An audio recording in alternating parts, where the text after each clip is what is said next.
अपन बोने फरल केंदो पियरा लाले कार गे धनी पारसनाथे फरल कानोदवा सुंदर गे धनी पारसनाथे फरल कानोदवा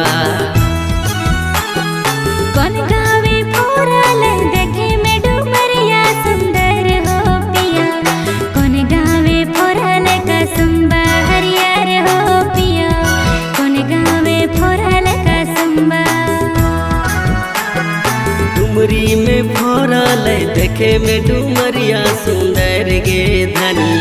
कोडरमा में फरल कसुम्बा हरियर गे धनी कोडरमा में फरल